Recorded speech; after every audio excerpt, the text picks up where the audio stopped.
Assalamualaikum warahmatullahi wabarakatuh. Halo semuanya, selamat datang di video presentasi tentang pengantar hukum pidana 2. Saya Ilham Taljana. Di dalam video ini kita akan membahas beberapa konsep penting dalam hukum pidana seperti percobaan tindak pidana, penyertaan, pembantuan, perbarengan, serta pengulangan tindak pidana. Kita juga akan melihat bagaimana hukum pidana mengatur gerasi, amnesti, abolisi, dan rehabilitasi. Jadi, jangan lewatkan dan pastikan untuk menonton hingga akhir. Sebelum masuk ke materi utama, mari kita lihat dulu tujuan pembelajaran kita hari ini. Setelah mengikuti presentasi ini, diharapkan kita semua dapat memahami mengenai apa itu percobaan dalam hukum pidana dan bagaimana syaratnya, bentuk-bentuk penyertaan dan pembantuan dalam tindak pidana, terus konsep perbarengan dan pengulangan tindak pidana, terus faktor-faktor yang menyebabkan hapusnya hak menuntut dalam hukum pidana, serta pengertian contoh dari gerasi, amnesti, dan abolisi dan rehabilitasi. Baik, kita mulai dengan konsep percobaan tindak pidana. Percobaan terjadi ketika seseorang sudah memulai pelaksanaan suatu tindak pidana, tetapi tindakannya tidak selesai karena faktor di luar kehendaknya. Dasar hukum percobaan hukum pidana itu diatur dalam pasal 53 KUHP, yang mana dapat dianggap sebagai percobaan hukum pidana dengan syarat adanya niat untuk melakukan tindak pidana, terus adanya permulaan pelaksanaan, tidak selesai karena halangan di luar kehendak pelaku. Dalam hal ini tuh, misal bayangkan seseorang berniat membunuh korbannya dengan pisau.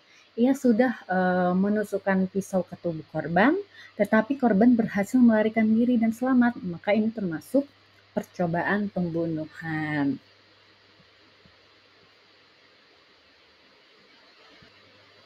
Selanjutnya kita membahas penyertaan dalam hukum pidana. Penyertaan adalah keterlibatan dari satu orang dalam suatu tindak pidana, yang dimana telah diatur secara tegas dalam pasal 55 dan 56 KUHP. Jadi ada beberapa bentuk penyertaan, yaitu pelaku utama, di mana orang yang secara langsung melakukan kejahatan. Terus ada juga penganjur, di mana dalam hal ini tuh termasuk orang yang menghasut atau mendorong orang lain untuk melakukan tindak pidana. Terus juga ada pembantu, yang dimana orang yang membantu melakukan tindak pidana, misalnya menyediakan alat nih, seperti itu. Jadi dalam hal ini tuh seperti halnya dalam kasus perampokan bank. Ada yang masuk ke dalam dan mengambil uang, sementara yang lain berjaga di luar sebagai pengawas. Jadi keduanya dianggap melakukan penyertaan dalam tindak pidana.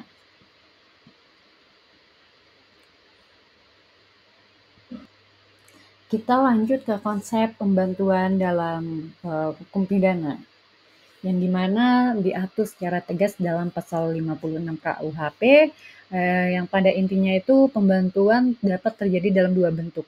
Yang pertama itu sebelum tindak pidana, dan kedua selama tindak pidana berlangsung. Yang pertama itu sebelum tindak pidana, misalnya itu seseorang memberi alat atau informasi kepada pelaku. Terus juga selama tindak pidana berlangsung, misalnya membantu mengawasi situasi saat kejahatan terjadi. Dalam hal ini tuh misalnya seseorang menyediakan linggis kepada perampok untuk membobol brankas, orang ini tetap bisa dikenakan pidana meskipun tidak ikut masuk dalam bank. Jadi pada intinya seseorang yang menyediakan alat untuk membobol brankas ini.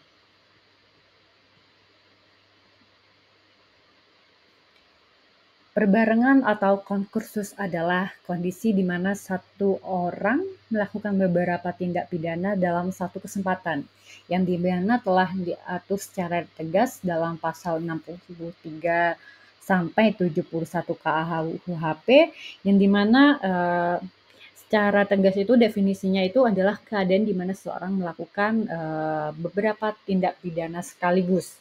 Jadi ada dua jenis perbarengan. konkursus idealis dan konkursus realis.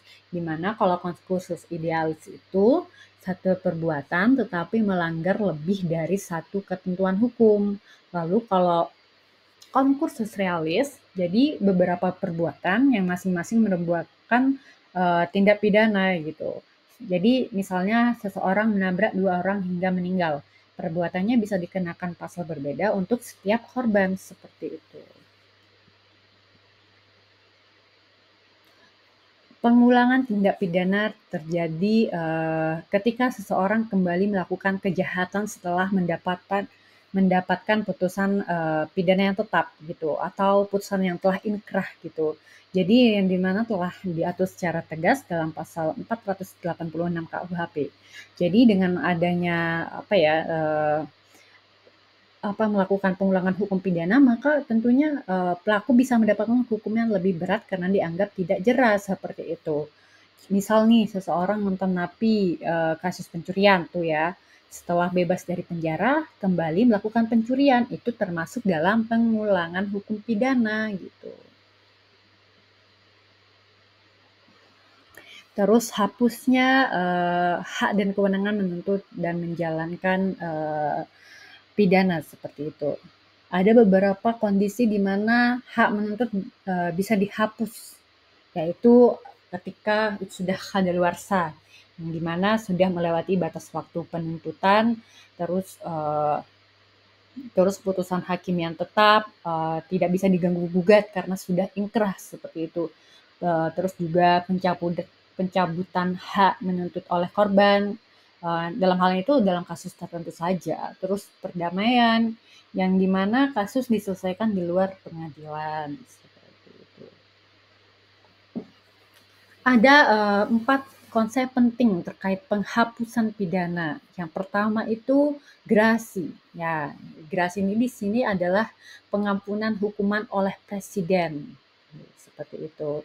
Terus juga ada amnesti, nah, pengampunan untuk kelompok tertentu. Misalnya seseorang yang memiliki jabatan dalam hal ini jabatan politik seperti itu.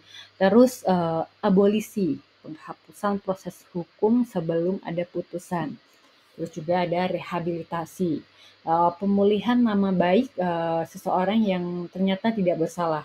Dalam hal ini tuh contoh dari penghapusan pidana itu misalnya presiden memberikan gerasi kepada terpidana mati menjadi hukuman seumur hidup seperti itu.